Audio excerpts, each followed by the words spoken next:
Hello everyone. तो कैसे हैं आप लोग? क्या आप लोगों को भी क्वाड्रेटिक इक्वेशन चैप्टर जो है वो टफ लगता है? अगर हाँ, तो ये वीडियो बिल्कुल आपके लिए ही है। क्लास 10th के अंदर जो बोर्ड्स के एग्ज़ाम होने वाले हैं, इस चैप्टर का एक अच्छा खासा वेटेज है। और ये क्योंकि चैप्टर बहुत ज़्यादा ईजी है, तो प्लीज़ आप लोग इस चैप्टर को बहुत अच्छे से समझें, सो दैट कि आप इसको एग्ज़ाम में फुल अटेम्प्ट कर पाएँ और इसके सारे मार्क्स आप लोगों की जेब में हों। सो ठीक है, हम शुरू करने जा रहे हैं क्लास 10 का जो चैप्टर है, chapter number 4, that is quadratic equation. मैं हूं विक्रांत दुबे और आप चैनल देख रहे हैं चल पढ़ ले। तो चलिए सबसे पहले हम लोग बात करते हैं कि एक्चुअल में क्वाड्रेटिक इक्वेशन होती क्या है। आप लोग को ये तो बिल्कुल पता होना चाहिए। तो चलिए सबसे पहले हम लोग जानते हैं कि एक लीनियर क्या होता है, एक क्वाड्रेटिक इक्वेशन क्या होती है और एक क्यूबिक इक्वेशन क्या होती है। भाई सिंपल है, जिसके अंदर जो पावर होती है वो सिर्फ 1 रहे, जैसे कि x+1, ये आपका क्या हो गया, ये एक आपकी लीनियर इक्वेशन हो गई। और अगर वहाँ पे आपके पास में जो हाईएस्ट डिग्री हो इक्वेशन की, डिग्री जो होता है वो क्या होती है, वो किसी भी इक्वेशन की जो हाईएस्ट पावर होती है वो डिग्री कहलाती है। ठीक है, तो अगर किसी की भी डिग्री 2 हो, जैसे कि ये आपकी कैसे हो गई, क्वाड्रेटिक इक्वेशन हो गई। इन द सेम वे अगर मैं इसको सिर्फ ऐसे लिखूं तो भी ये एक क्वाड्रेटिक इक्वेशन है। अगर मैं इसको ऐसे लिखूं तो भी ये एक क्वाड्रेटिक इक्वेशन है, जिसकी हाईएस्ट जो पावर होनी चाहिए वो 2 होनी चाहिए। ठीक है, यानी कि जो उसकी डिग्री होगी वो 2 होगी। और अगर मैं क्यूबिक की बात करूं तो वो कुछ इस तरीके से हो सकती है, वो कुछ इस तरीके से हो सकती है, वो कुछ इस तरीके से हो सकती है, किसी भी तरीके से हो सकती है, लेकिन उसके जो हाईएस्ट पावर है वो 3 होगी। ठीक है, यहाँ पे क्वाड्रेटिक के अंदर जो होगी वो 2 होगी और लीनियर के अंदर वो पावर 1 होगी। ठीक है, और यहाँ पे आप लोग हमेशा ध्यान रखिएगा, जो x के साथ में लिखा होगा नंबर, ये जैसे यहाँ पे जो नंबर है वो 1 है, यहाँ पे x के साथ 1 है, यहाँ पे मान लीजिए मैंने 2 लिख दिया, यहाँ पे 3 लिख दिया, तो यहाँ पे जो x के साथ जो लिखा होगा x² के साथ, वो हमेशा a कहलाएगा। और a की वैल्यू कभी भी 0 नहीं होनी चाहिए। ऐसा नहीं होगा कि आप इसको इस तरीके से लिख दें, ठीक है, कि 0x² + x और +1 जो होगा वो = 0। ये कोई क्वाड्रेटिक इक्वेशन नहीं है आपकी। रीज़न, क्योंकि यहाँ पे x² के साथ में जो आपने नंबर लिखा है दैट इज़ 0, और ऐसा कभी नहीं होगा। ठीक है, तो क्वाड्रेटिक इक्वेशन होने के लिए आपको एक x² यहाँ पे चाहिए ही चाहिए। अब कुछ क्वेश्चन सॉल्व करते हैं। हम लोग क्या करते हैं, सबसे पहले ट्राई करते हैं कि आप लोग क्वाड्रेटिक इक्वेशन किसी, अगर आपको कोई एक लैंग्वेज दी हुई है क्वेश्चन में, तो आप उसको कैसे, वर्ड प्रॉब्लम को कैसे सॉल्व करेंगे। तो सबसे पहले हम लोग यहाँ पे देखते हैं, यहाँ पे क्वेश्चन जो आपका है ये, John and Jeevanti together have 45 marbles. तो सबसे पहले एक काम करते हैं, क्योंकि क्वाड्रेटिक इक्वेशन है तो आप लोगों को सब एक ही वेरिएबल के अंदर चाहिए। यहाँ पे आप लोगों ने अगर नोटिस किया हो तो आपकी मैंने जितनी भी क्वाड्रेटिक इक्वेशन लिखी है वो सब एक ही वेरिएबल के अंदर है यहाँ पे, दैट इज योर एक्स। तो यहाँ पे हम लोगों को एक ही वेरिएबल के अंदर बात करनी है। तो जॉन को अगर मैं एक्स मान लूँ तो जीवंती कितना हो जाएगा, चलिए अभी आप इसको वाई मान लीजिए। तो यहाँ पे क्या लिखा है, दोनों के पास में कितने, यानी कि एक्स प्लस वाई की जो वैल्यू है, दोनों के जो मार्बल है 45 है। तो y की वैल्यू कितनी हो गई, चेक कीजिए ज़रा, 45 - x। तो यानी कि जीवंती की जो y की वैल्यू है, y = कितना आ गया, 45 - x आ गया। ठीक है, इसको आप ध्यान रखिएगा। Both of them lost 5 marbles each. अब दोनों ने 5 मार्बल को जो है वो लॉस्ट कर दिया। And the product of the number of marble they now have is 124। तो भाई सिंपल सी बात है, यानी कि x ने, यानी कि जॉन ने 5 मार्बल को लॉस्ट कर दिया, और इसी तरीके से जीवंती ने भी। तो जीवंती ने अगर 5 मार्बल को लॉस्ट कर दिया तो कितना हो जाएगा, चेक कीजिए। यहाँ पे आपका क्या हो जाएगा, इस इक्वेशन में -5 हो जाएगा। तो जैसे ही आपका ये 5 माइनस हो जाएगा तो कितना आ जाएगा, 45 - 5 यानी कि 40 - x आ जाएगा। तो यानी कि कितना हो गया, 40 - x। और यहाँ पे कहता है इन दोनों का जो प्रोडक्ट है, ठीक है, वो कितना है आपका 124। जैसे आप इसको सॉल्व करेंगे तो सॉल्व करने के बाद आपका जो आंसर आएगा ये आ जाएगा 40x माइनस का x² माइनस का 200 प्लस का 5x = 124। और फर्दर अगर आप इसको सॉल्व करेंगे, मैं थोड़ा जल्दी में करता हूँ, माइनस का 45x प्लस का आप इसको सॉल्व कर लेंगे तो 324 = 0। ये आपकी इक्वेशन आ जाएगी यहाँ पे। ठीक है, आप इसको जैसे ही लेफ्ट राइट लेके जाएंगे, ये मैं उधर ले गया, अगेन ये भी उधर ले गया, और मैंने इसको ऐड अप कर दिया, तो आप कर लीजिएगा इसको। ठीक है, तो ये आपकी इक्वेशन आ गई। अभी जस्ट मैं आप लोगों को इक्वेशन बना के दिखा रहा हूँ, इसको सॉल्व हम लोग बाद में करेंगे कि एक्चुअली में सॉल्व कैसे होने। ठीक है, तो चलिए यहाँ पे हम लोग चेक करते हैं इस क्वेश्चन को। आपको यहाँ पे एक्चुअली में क्या फाइंड करना है कि कौन सी क्वाड्रेटिक इक्वेशन है और कौन सी नहीं है। तो सबसे पहले हम लोग क्या करते हैं, इसको सॉल्व करते हैं। तो ये तो आपको दिख रहा है यहाँ पे, ये मेरा x - वाई का होल स्क्वायर है, तो इसको मैं सॉल्व करूँगा तो कितना आ जाएगा एक्स स्क्वायर, ठीक है। इसका फॉर्मूला क्या होता है, एक्स माइनस वाई का whole square, X square plus Y square minus 2xy, ठीक है। या फिर अगर आपको ए बी की टर्म्स में याद है तो a माइनस बी का होल स्क्वायर होता है A square plus B square minus 2ab। तो उसी तरीके से मैं इसके अंदर जैसे फॉर्मूले को पुट करूँगा, यहाँ पे मेरा आंसर कितना आ जाएगा, वेरी गुड, यहाँ पे आंसर आ जाएगा माइनस का मतलब एक्स स्क्वायर माइनस का 4x प्लस का 4, और यहाँ पे ये कितना है 1 था तो 1 भी मैंने यहाँ पे ऐड कर दिया। और जैसे मैं इसको करूँगा तो लेफ्ट हैंड साइड, सबसे पहले ये हम लोग यहाँ पे क्या सॉल्व कर रहे हैं, ये लेफ्ट हैंड साइड को सॉल्व कर रहे हैं, और यहाँ पे राइट साइड में राइट हैंड साइड को सॉल्व करूँगा सबकी, ठीक है। तो ये बताइए कितना आ गया, ये आ गया आपका एक्स स्क्वायर माइनस का 4x और प्लस का 5, ठीक है। और राइट हैंड साइड में क्या है आप लोग यहाँ पे चेक करेंगे तो राइट हैंड साइड आपकी क्या है 2x माइनस 3, तो इसको तो नहीं सॉल्व करना। अब जैसे मैं इन दोनों को सॉल्व कर दूंगा इक्वेशन को, मैं इसको यहाँ पे आपको थोड़ा सा नीचे करके दिखाता हूँ।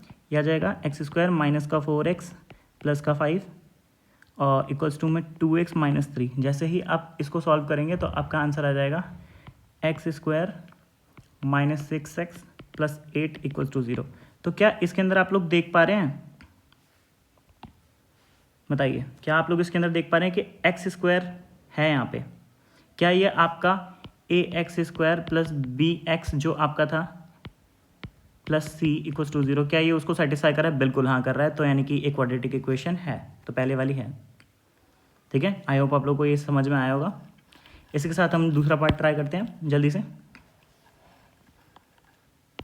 तो बताइए क्या आपको क्या लगता है कि जो सेकंड वाला पार्ट है उसमें क्या होगा, क्या वो क्वाड्रेटिक इक्वेशन है। तो आइए ये भी चेक कर लेते हैं।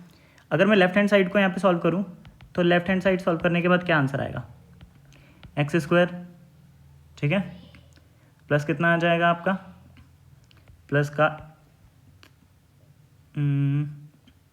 एक्स, ठीक है, और यहाँ पे प्लस में 8 था तो ये भी आ जाएगा। और यहीं अगर मैं राइट हैंड साइड को सॉल्व करूँ तो राइट हैंड साइड मेरी पहले कितनी आ रही है आप ये बताइए, यहाँ पे आपका आंसर आ जाएगा। अच्छा ये क्या लिखा हुआ है आप ये बताइए, क्या ये a plus B minus B लिखा हुआ है, बिल्कुल लिखा हुआ है। तो यहाँ पे इसकी आइडेंटिटी लगा दीजिए तो क्या आंसर आ जाएगा एक्स स्क्वायर माइनस 4। किसी को कोई दिक्कत परेशानी यहाँ पे, बच्चे तो आप समझदार हैं। तो चलिए इन दोनों को इक्वेट कर लेते हैं इक्वल टू रख के और इसको सॉल्व कर लेते हैं। क्या यहाँ पे एक्स स्क्वायर से एक्स स्क्वायर पूरा कैंसिल आउट हो जा रहा है, बिल्कुल हो रहा है। तो यहाँ पे आंसर आ जाएगा, ये इधर आके किस में हो जाएगा प्लस में हो जाएगा, तो यहाँ पे आंसर आ गया एक्स प्लस 12 इक्वल्स टू 0। क्या ये इक्वेशन में आप लोग देख पा रहे हैं कि क्या ये लीनियर है या क्वाड्रेटिक है, बताइए। बिल्कुल सही, ये एक लीनियर इक्वेशन है क्योंकि यहाँ पे एक्स स्क्वायर वाली जो आपकी मेन टर्म है वो मिसिंग है।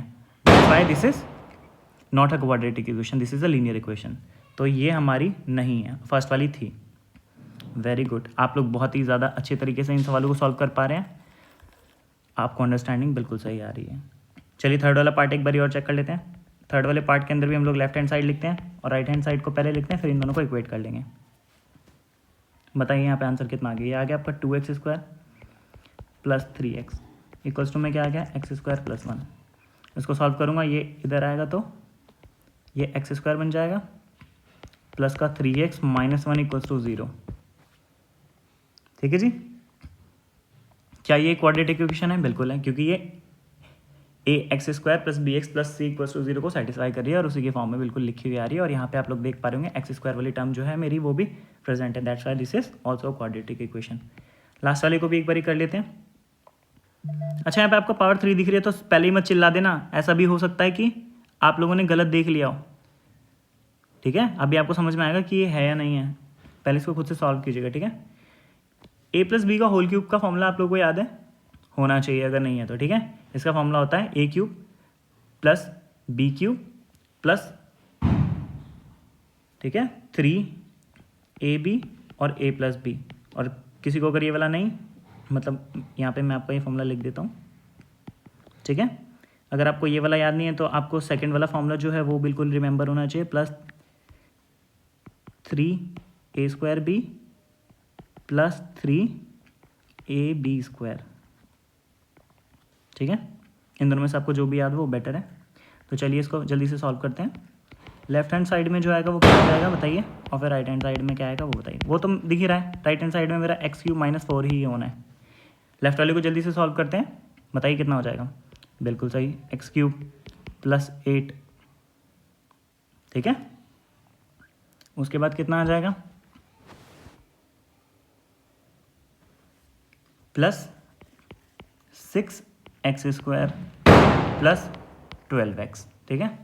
इसको जल्दी से सॉल्व करते हैं। अच्छा देखिए, क्या यहाँ पे x³ से x³ जो है वो कैंसिल हो रहा है, बिल्कुल सही। तो क्या ये मेरी इक्वेशन को मैं इस तरीके से लिख सकता हूँ, बिल्कुल लिख सकता हूँ, ठीक है। अच्छा, और मैं इसको इस तरीके से भी तो लिख सकता हूँ, इसको बहुत ध्यान से देखिएगा। अगर मैं यहाँ 6 कॉमन ले लूँ तो यहाँ पे ये x² आ गया, ये यहाँ पे 2x हो जाएगा, ठीक है। ये थोड़ा सा अजीब लिख दिया है, एक सेकंड इसको थोड़ा ठीक कर देते हैं। ये यहाँ पे 2x हो जाएगा प्लस 2 = 0। मैं इसको इस तरीके से भी लिख सकता हूँ, 2 कॉमन ले गया, ठीक है, क्योंकि वो डिवाइड में 0 के जाके वहाँ पे ऐसे ही बन जाएगी इक्वेशन मेरी। तो हाँ बिल्कुल ये भी सही है। तो देखा आपने, ज़रूरी नहीं है कि अगर आपको कहीं पे क्यूब दिख रहा हो तो वो क्वाड्रेटिक इक्वेशन ना हो, पहले आपको उसको सॉल्व करना पड़ेगा, ठीक है। तो इसको एग्जाम में बहुत ध्यान रखिएगा, कई बार ये क्वेश्चन आ जाता है और बहुत सारे बच्चे इसको गलत कराते हैं, ठीक है। एक और नेक्स्ट क्वेश्चन ट्राई करते हैं हम यहाँ पे। ये आपका, अगर आप लोग देखेंगे तो एक्सरसाइज का ये क्वेश्चन है, और ये क्वेश्चन एक्चुअली में एक अच्छा सवाल है। तो इसको देखते हैं हम लोग कैसे सॉल्व करेंगे। इसमें सबसे पहले आपसे पूछता है कि जो एरिया ऑफ रेक्टेंगुलर प्लॉट है वो कितना है, 528। अच्छा, एरिया का फॉर्मूला क्या होता है, सबसे पहले आपको ये पता होना चाहिए, रेक्टेंगुलर का L/B होता है। बट आपको यहाँ पे दो नहीं, एक ही वेरिएबल के अंदर बात करनी है, तो आपको दोनों को सेम में कन्वर्ट करना पड़ेगा। अच्छा, यहाँ पे कहता है जो लेंथ ऑफ द प्लॉट है वो मीटर्स में होगी, is 1 more than twice of its breath. तो ठीक है भाई, ब्रेथ के बारे में बात कर रहे हैं, तो एक काम करते हैं, विथ को मैं यहाँ पे x लिख लेता हूँ। तो मेरी लेंथ कितनी हो जाएगी बताइए, बिल्कुल सही, मेरी लेंथ हो जाएगी क्या, ट्वाइस ऑफ x से एक ज़्यादा है, तो मैंने उसको +1 कर दिया, ठीक है। 1 more than twice of its breath. और विथ कितनी हो गई यहाँ पे, बिल्कुल सही, वो तो आपने x लिखी ही हुई थी। अब कहता क्या है, यानी कि जो एरिया है, एरिया यानी कि अकॉर्डिंग टू क्वेश्चन मुझे उसने क्या बताया है, अकॉर्डिंग टू क्वेश्चन उसने मुझे कहा है कि लेंथ इनटू विथ का जो है वो 528 एरिया आया हुआ है।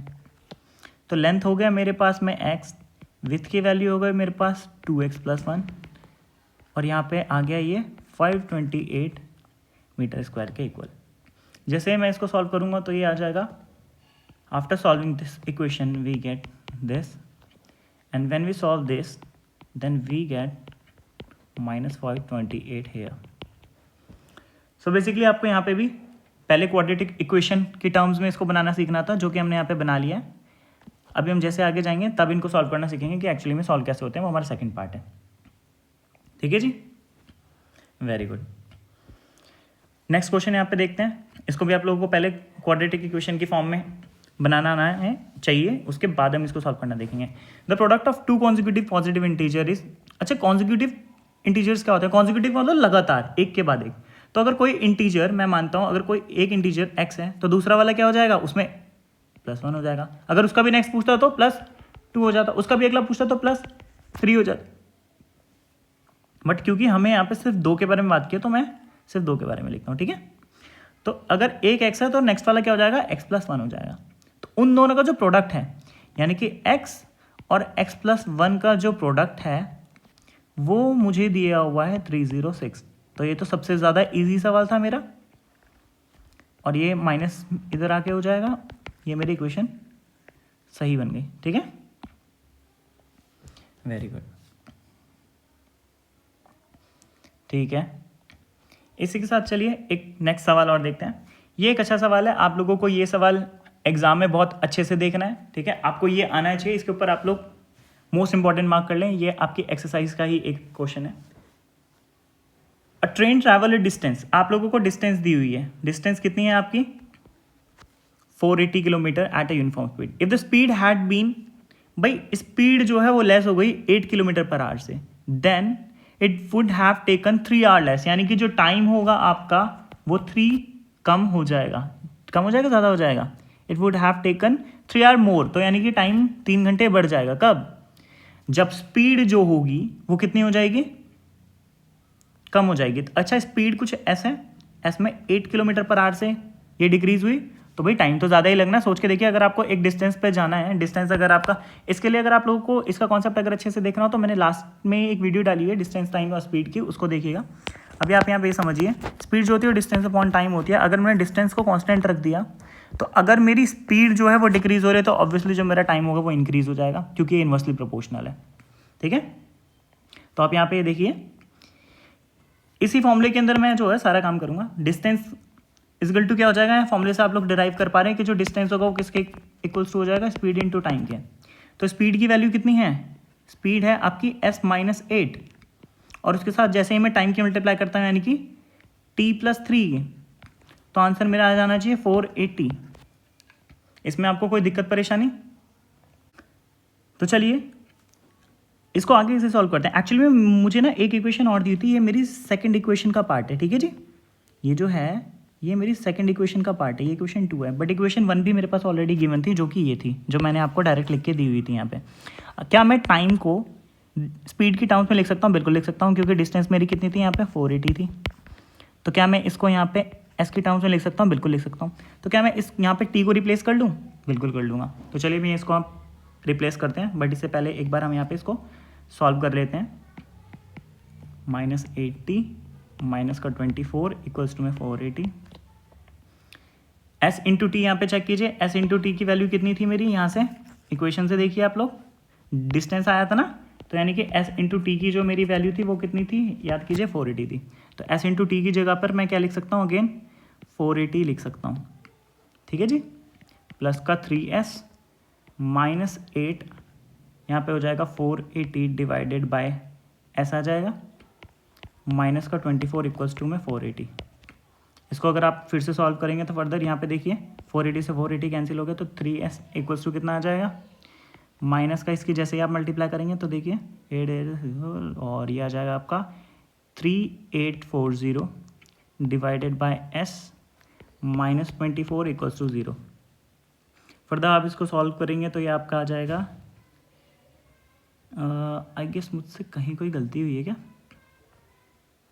नहीं सही है। आप जैसे इसका एलसीएम लेंगे तो वैल्यू आ जाएगी 3s² माइनस 3840 माइनस 24s, और जो डिनोमिनेटर का s है वो मैं उस साइड ले जाऊंगा तो वो कितना आ जाएगा, 0 हो जाएगा। ठीक है जी,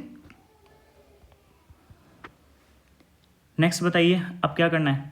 क्या मैं यहाँ से 3 को कॉमन ले सकता हूँ? बिल्कुल ले सकता हूँ। जैसे मैं ऐसे 3 को कॉमन लूँगा तो मेरा आंसर आ जाएगा s² माइनस 8s, कितना आ जाएगा, माइनस का 8s एंड देन 1280, मैंने इसको इक्वेशन की फॉर्म में लिख दिया और ये मेरा आंसर यहाँ पे सॉल्व हो गया। ठीक है जी, आई होप आप लोगों को ये सवाल भी समझ में आया होगा।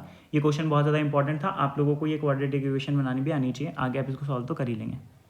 चलिए अब हम बात करते हैं, अब तक आपके किसी भी सोल्यूशन के बारे में हमने बात नहीं की ना कि एक्चुअल में सोल्यूशन कैसे फाइंड आउट होंगे, तो फैक्टराइजेशन मेथड के थ्रू फाइंड आउट होंगे। अच्छा, आप लोगों को ये पता होना चाहिए फैक्टराइजेशन मेथड क्या होता है।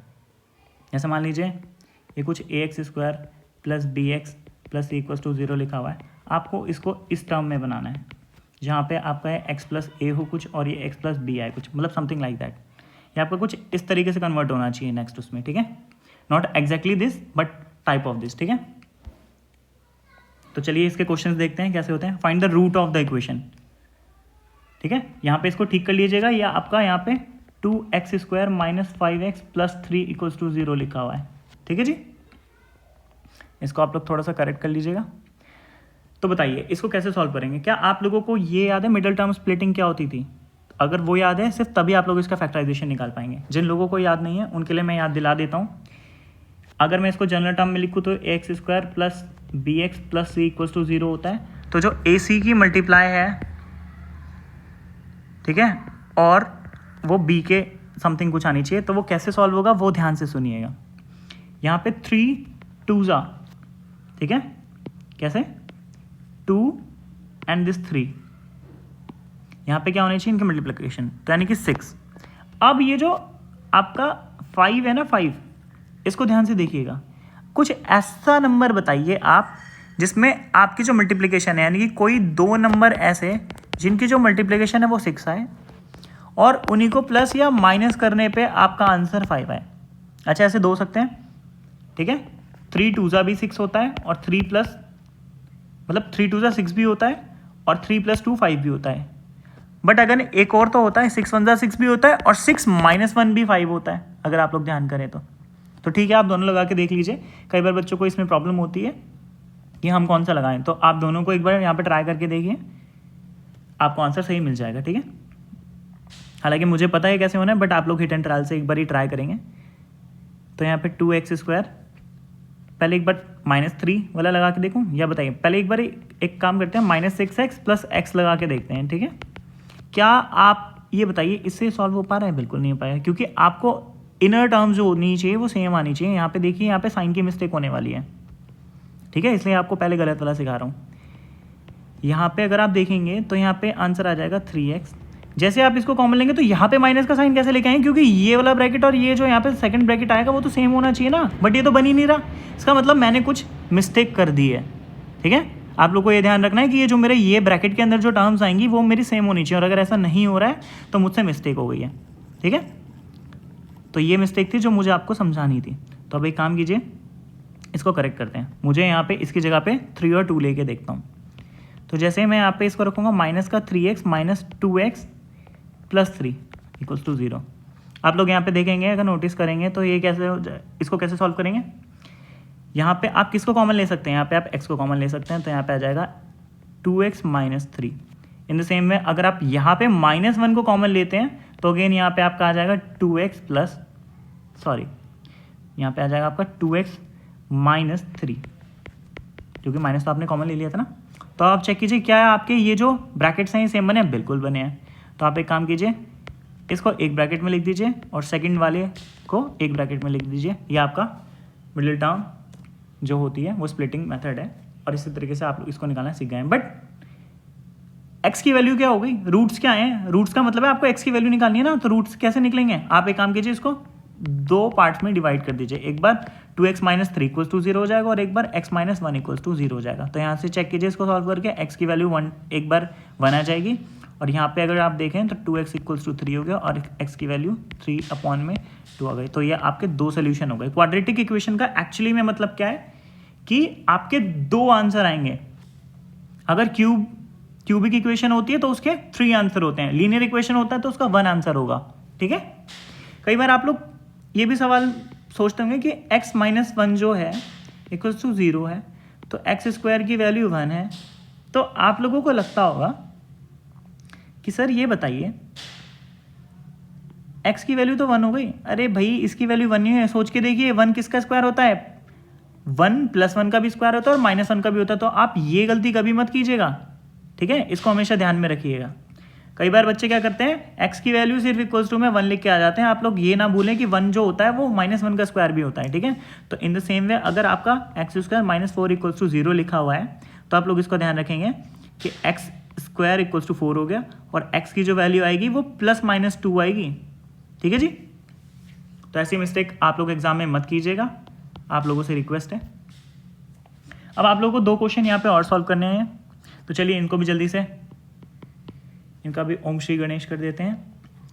तो ये बताइए, यहाँ पे आप लोग देख पा रहे हैं ये क्वेश्चन इस तरीके से। अब आप ये बताइए, क्या मैं यहाँ पे भी 6 और 2 की मल्टीप्लाई करके देखूँ पहले? बिल्कुल देखूंगा। तो 6 × 2 = 12, यानी कि मल्टीप्लाई करने पे 12 आना चाहिए और प्लस माइनस करने पे कितना आना चाहिए? चेक कीजिए, 1 आना चाहिए। तो भाई ऐसा कौन सा नंबर है बताइए? अगर मैं देखूँ, अगर आपको ये समझ में नहीं आता कि इसको कैसे करना है तो आप इसको फैक्टराइजेशन मेथड से भी फाइंड आउट कर सकते हैं। यहाँ पे आप लोग इसके एलसीएम ये आप लेके देखिएगा। ठीक है, फैक्टर्स इसके बनाइए एक बारी। तो ये 6 हो जाएगा, फिर से 2, ये 3 हो जाएगा, और अगेन तो आप लोग यहाँ से पॉसिबिलिटीज़ ले लेके चेक कर सकते हैं। जैसे एक बारी आप लोग कर लीजिए 12 पूरा ही करके देख लीजिए। क्या 12 से यहाँ पे भाई 12 के साथ में -1 या +1 कैसे ही करोगे? 11 ही तो आएगा, नहीं हो पाएगा। दूसरा चेक कीजिए, एक काम कीजिए, 2 को एक बार अकेला रहने दीजिए। ठीक है, और इन दोनों को 2 और 3 को एक साथ रखिए, यानी कि मल्टीप्लाई करके देखिए। क्या 2 + 6 जो होता है वो मैं किसी भी तरीके से 1 ला सकता हूँ? क्योंकि 6 × 2 = 12 तो बनना ही है, वो तो सही है। नहीं भाई, ये हो नहीं पा रहा, तो ये भी गलत है। तो एक काम कीजिए, सेकंड अब कुछ और ट्राई करिए। एक काम कीजिए, एक बार ये रखे देखिए, 2 × 2 = 4 और 3, क्या इससे आंसर आ रहा है? तो 2 × 2 = 4, बिल्कुल सही, और 3। क्या मैं इन दोनों को प्लस या माइनस करके 1 ला सकता हूँ? हाँ, इसी से तो आ रहा है 1। चेक कीजिए, 4 - 3 1 होता है। Very good. तो आप लोगों ने यहाँ पे फैक्टर्स के फाइंड आउट कर लिए। इस मेथड को आप लोग ध्यान रखें, अगर आपका कभी ये नहीं हो पाता तो आप लोग फैक्टर्स के थ्रू फाइंड आउट करेंगे कि ये कैसे निकलेगा, ठीक है। हाँ जी, अब ये बताइए किस तरीके से सॉल्व होगा। इसको जल्दी से सॉल्व करते हैं, ठीक है, बिना रुके। बताइए यहाँ पे इसके फैक्टर्स क्या क्या होंगे। बिल्कुल सही, तो यहाँ पे आ जाएगा 6x² और यहाँ पे आ जाएगा प्लस का 3x माइनस का 4x। चेक कीजिए क्या मैं इस वैल्यू को सॉल्व करूँ तो माइनस का x आ रहा है, बिल्कुल सही आ रहा है। कई बार बच्चे क्या करते हैं 3 के पास में माइनस लगा देंगे और 4 के पास में प्लस लगा देंगे, तो ध्यान रखिए वो प्लस में ही रह जाएगा, ये मिस्टेक हो जाएगी, ठीक है। तो आप लोगों को ये गलती नहीं करनी है, इक्वल्स टू में 0। अब ये चेक कीजिए यहाँ पे मैं कॉमन क्या लूँगा, यहाँ पे कॉमन आ रहा है 3x, तो आंसर आ गया यहाँ पे 2x² + 1। In the same way यहाँ से अगर मैं कॉमन लूँगा 2 को माइनस का, तो यहाँ पे मेरा आंसर आ जाएगा x + 1 अगेन। फाइनली जब मैं इन दोनों को एक साथ सॉल्व कर दूंगा तब इसके फैक्टर्स इस तरीके से बन के आएंगे। अगेन मैं क्या करूँगा लास्ट में, सॉरी x², यहाँ पे मिस्टेक हो गई थोड़ी सी, ये x² नहीं होगा, इसको ठीक कर लीजिएगा। यहाँ पर भी इसी तरीके से x² नहीं होगा, वो जल्दी जल्दी लिखते हुए मैंने थोड़ी सी मिस्टेक कर दी। हाँ जी, तो यहाँ पे आ जाएगा 2x + 1 = 0। x की वैल्यू आ गई -1/2। आप लोग इसको सॉल्व करेंगे तो कर ले जाएंगे, ठीक है। और यहाँ पे इसी तरीके से 3x - 2 = 0। तो x की वैल्यू आ गई, 2 उधर जाएगा तो पहले ये इस तरीके से मैं आपको सॉल्व करके दिखा देता हूँ, कई बार बच्चे इसमें भी गड़बड़ कर सकते हैं, ठीक है।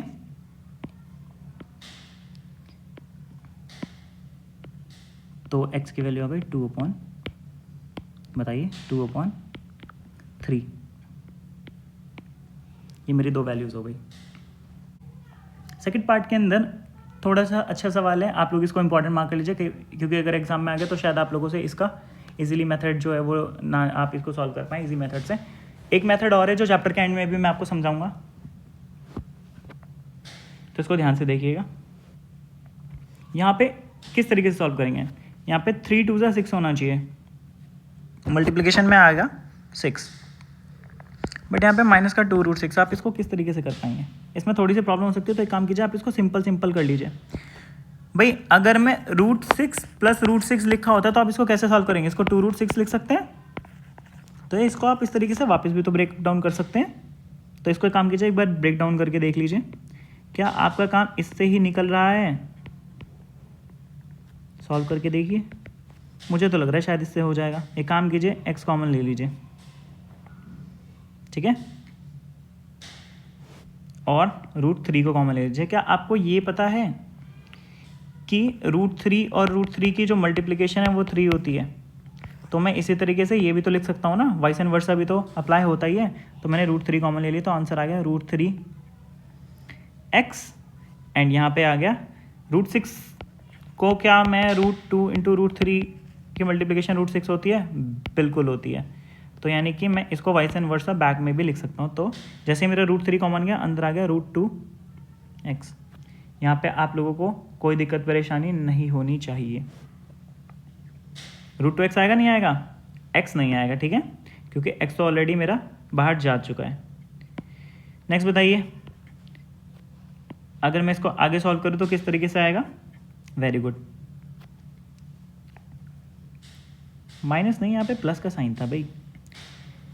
जल्दी बताइए क्या हो जाएगा, माइनस कॉमन ले लेंगे, बिल्कुल सही, √2 कॉमन ले लेंगे, बिल्कुल सही, अंदर आ जाएगा √3x - √2 = 0, ठीक है, ये -√2 है।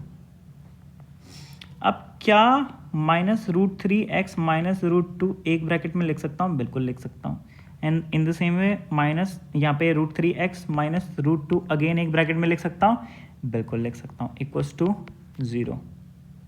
तो अब आप ये बताइए x की वैल्यू कितनी आ गई। भाई दोनों सेम ही है, ठीक है, बट चलिए अलग से एक बार ही सॉल्व करके आपको दिखा देते हैं। यहाँ पे भी in the same way same method से ही आप लोग इसको भी कर लीजिएगा। तो x की वैल्यू आ गई, यहाँ पे √3 ही रहने देता हूँ, √2 इधर चला गया, प्लस हो गया, और x की वैल्यू आप ये बताइए यहाँ पे x की वैल्यू कितनी आ गई, x = में आ गया √2 / √3। बट क्या मैं इसको होल रूट भी लिख सकता हूँ, हाँ जी बिल्कुल लिख सकता हूँ। आप लोग ये ध्यान रखिएगा कि इसको इस तरीके से भी लिखना पॉसिबल होता है। क्या होता है? इस तरीके से भी यहाँ पे इसको लिखना पॉसिबल होता है। ठीक है, इसमें आप लोग कभी भी डाउट मत फील कीजिएगा, ये आपको पता होना चाहिए। ठीक है, ऐसा भी पॉसिबल है। तो चलिए नेक्स्ट, क्या यहाँ पे भी आप इसको सेम तरीके से √2/3 निकाल सकते हैं? बिल्कुल। तो आपका यही सॉल्यूशंस होगा इसके। आई होप आप लोगों को ये क्वेश्चन भी समझ में आया होगा। एक एक्सरसाइज का क्वेश्चन था आपकी, ये भी इंपॉर्टेंट क्वेश्चन है, आपको ये भी पता होना चाहिए कि किस तरीके से सॉल्व होगा। तो चलिए इसको भी जल्दी से सॉल्व करते हैं। ठीक है,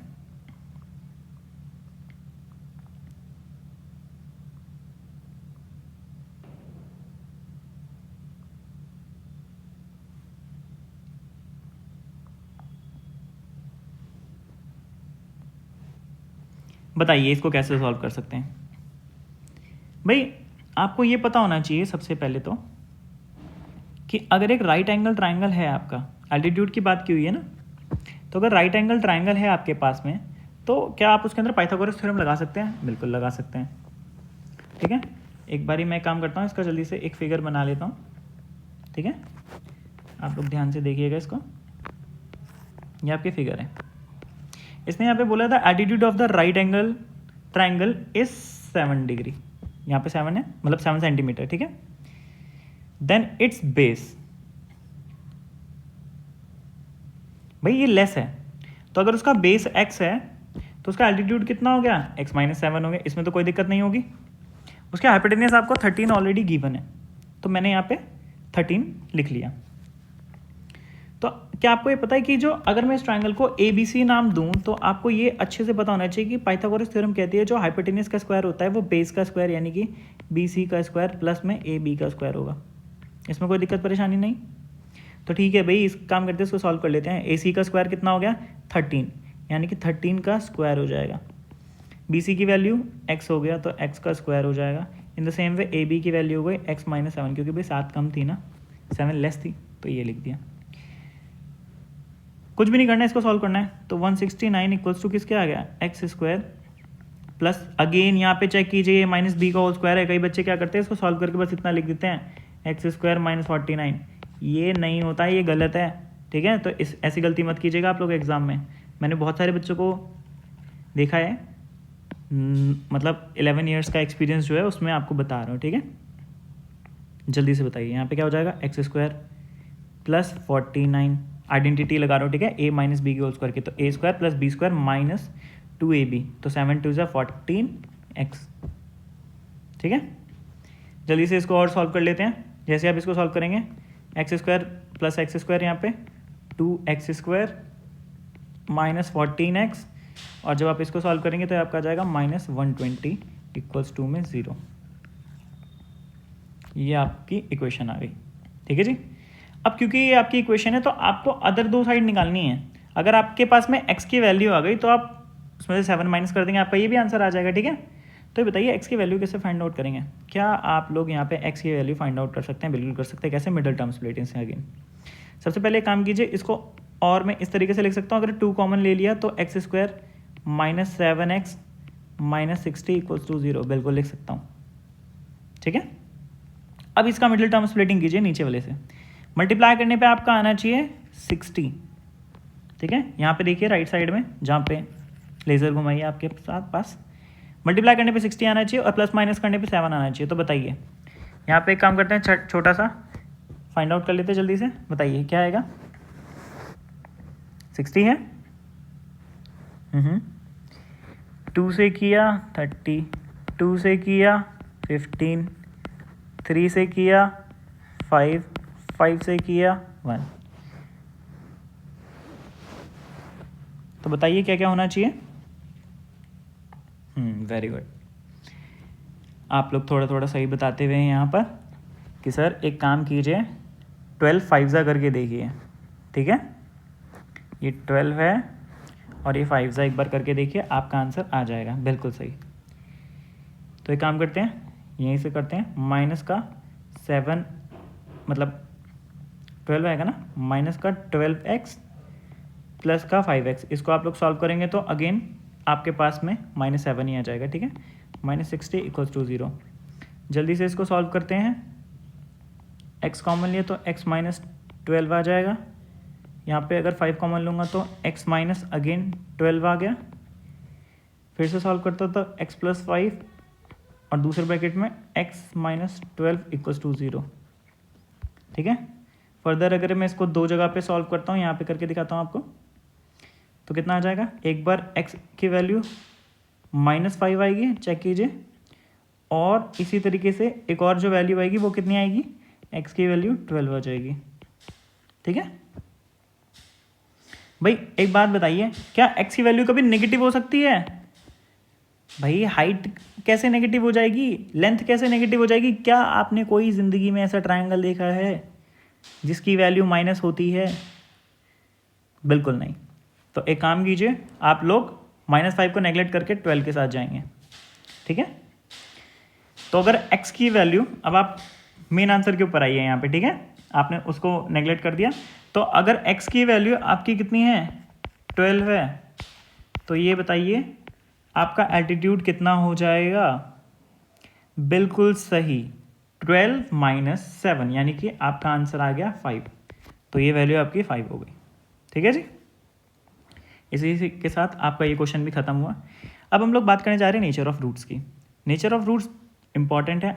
जब आपका आंसर कभी भी फैक्टराइजेशन मेथड से ना आए, तब आप लोग इस फॉर्मूले का इस्तेमाल करके अपने आंसर को निकालेंगे, बट उसको जानने से पहले आपको कुछ और बेसिक चीज़ें भी पता होनी चाहिए। तो वो बेसिक चीज़ें इस स्लाइड के अंदर यहाँ पे लिखे हुए हैं, आप इसको बहुत ध्यान से समझेंगे, ठीक है। सबसे पहले आपका फॉर्मूला क्या होता है, आपको याद होना चाहिए। यहाँ पे जनरल फॉर्मूला होता है ax² + bx + c = 0। जो x² के साथ वैल्यू लिखी होगी वो a कहलाएगी, जो x के साथ वैल्यू लिखी होगी यानी कि जो कांस्टेंट लिखा होगा वो b कहलाएगा, और जो सिर्फ कांस्टेंट होगा वो c कहलाएगा, ठीक है। तो यहाँ पे आप लोग को याद करना है -b ± √b² - 4ac and divided by 2a। a b c की वैल्यू आपकी कहाँ से आएंगी वो मैं आपको ऑलरेडी बता चुका हूँ, यहाँ से आएंगी, ध्यान रखिएगा, ठीक है। अब यहाँ पे अगर आप लोग ध्यान दें तो ये जो है b² - 4ac जो आपका होगा, b² - 4ac, that is called your discriminant. क्या कहलाएगा ये आपका? डिस्क्रिमिनेंट कहलाएगा। और ये इंपॉर्टेंट है, टर्म आपको पता होना चाहिए डिस्क्रिमिनेंट क्या होता है। डिस्क्रिमिनेंट ही है जो बताता है कि आपके दो इक्वल रूट आएंगे, दो डिस्टिंक्ट रूट आएंगे, रियल रूट, या फिर कोई भी रियल रूट नहीं होगा। वो कैसे फाइंड आउट होता है अभी समझते हैं कुछ ही सेकंड्स के अंदर। आप ये समझिए, अभी आप लोग ये याद कीजिए कि अगर b² - 4ac की वैल्यू 0 से बड़ी हुई, तब आपके दो अलग रूट आएंगे, दो डिस्टिंक्ट रूट्स आएंगे, ठीक है। दोनों यूनिक होंगे, दोनों अलग होंगे। बट अगर आपका जो b² - 4ac यानी कि जो डिस्क्रिमिनेंट है, अगर उसकी वैल्यू आपकी 0 के इक्वल है, तब आपके दोनों रूट्स होंगे वो इक्वल आएंगे। और वरना क्या होगा, अगर इसकी वैल्यू आपकी 0 से छोटी हुई तो ये पॉसिबल ही नहीं है। उसका रीज़न आप ये बताइए, क्या रूट के अंदर b² - 4ac, तो क्या कभी आप लोग रूट के अंदर माइनस की वैल्यू को फाइंड आउट कर सकते हैं? ये आपको सिखाया ही नहीं गया है। तो इसलिए ये तो नो रियल रूट। क्या इसका मतलब इसके कोई रूट ही नहीं होंगे? अरे इसके रूट्स होंगे, बट वो अभी आपकी क्लासेस के अंदर नहीं है, ये आप लोग बड़ी क्लासेस के अंदर सीखेंगे। That is called your complex number. और कॉम्प्लेक्स नंबर की स्टडी आपकी क्लास 11th में शुरू होगी, ठीक है। तो अभी आपको ये नहीं पढ़ना है, ठीक है, गुड।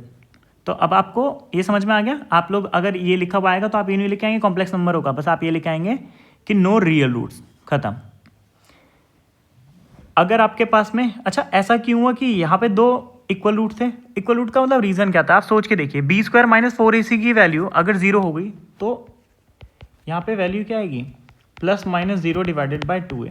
अब मैंने आपको बताया था ना कि अगर x² है, जैसे x² - 1 लिखा हुआ है, तो बताइए इसके कितने आंसर होने चाहिए भाई? क्योंकि पावर 2 है तो दो आंसर तो होंगे ही ना, तो दो आंसर होंगे, लेकिन दोनों यहाँ पे इक्वल होंगे, ठीक है। आप लोग इस बात का ध्यान रखेंगे।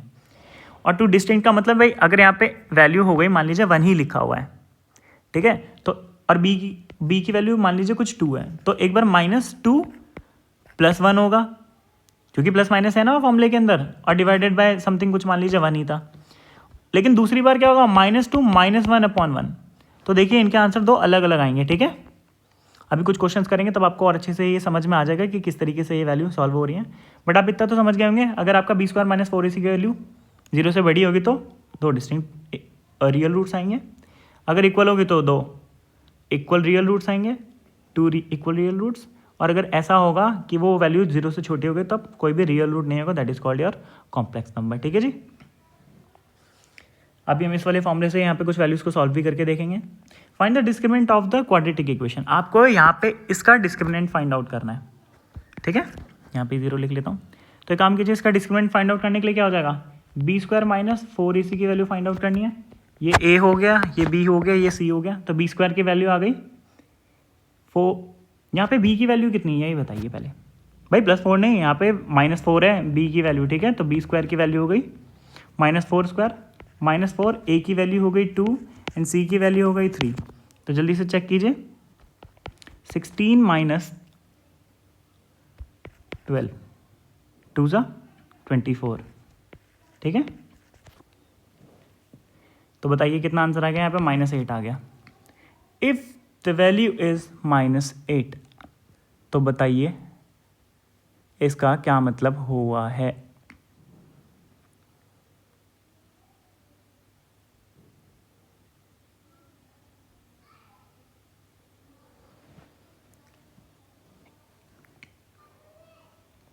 बिल्कुल सही, इसका मतलब हुआ है कि जो -8 है उसकी वैल्यू 0 से तो छोटी है, और अगर ये 0 से छोटी है तो इसका आंसर क्या हो गया, नो रियल रूट्स, ठीक है। ये आंसर होगा इसका, बस इतना ही लिख के आपको छोड़ देना है। Find the value of k for each of the following quadratic equation so that they have 2 equal roots. भाई यहाँ पे आपको बोला है कि आप एक काम कीजिए, k की वैल्यू को फाइंड आउट कीजिए ताकि आपके 2 इक्वल रूट्स बने। ये भी पेपर में सवाल आता है 1 मार्क के अंदर, तो बोर्ड्स के अंदर आपको ये पक्का एक सवाल ऐसा मिल जाता है, तो आप लोग इसका ध्यान रखें k की वैल्यू कैसे निकलेगी, बहुत ध्यान से देखिएगा। बस ने बोला 2 इक्वल रूट्स होने चाहिए। 2 इक्वल रूट्स का मतलब क्या है, यानी कि आपका जो b² - 4ac की वैल्यू है वो किसके इक्वल होनी चाहिए, 0 के इक्वल होनी चाहिए। 2 रियल रूट्स के लिए यही तो कंडीशन थी, यहाँ पे चेक कीजिए, ठीक है। ये जो रेड मार्कर से आपका दिखा रहा हूँ मैं, इसको चेक कीजिए, क्या होनी चाहिए, b² - 4ac की वैल्यू कैसी होनी चाहिए, =0 होनी चाहिए। तो बस एक काम करते हैं, इसको जल्दी से सॉल्व कर लेते हैं। तो b² - 4ac की वैल्यू =0 रख दी, b यहाँ पे k है तो यहाँ पे k² आ गया, -4, a की वैल्यू हो गई 2 एंड c की वैल्यू हो गई 3 =0। 4 2 = 8, 8 3 = 24, तो k² = हो गया +24। तो k की वैल्यू आ गई ±24। 24 रूट के अंदर चला गया, तो 24 रूट के अंदर जाके कितना हो गया बताइए, 2√6। कितना हो गया, 2√6, ठीक है जी। तो k की वैल्यू आ गई ±2√6। तो ये आपके k की वैल्यू थी और ये आपका क्वेश्चन खत्म हो गया।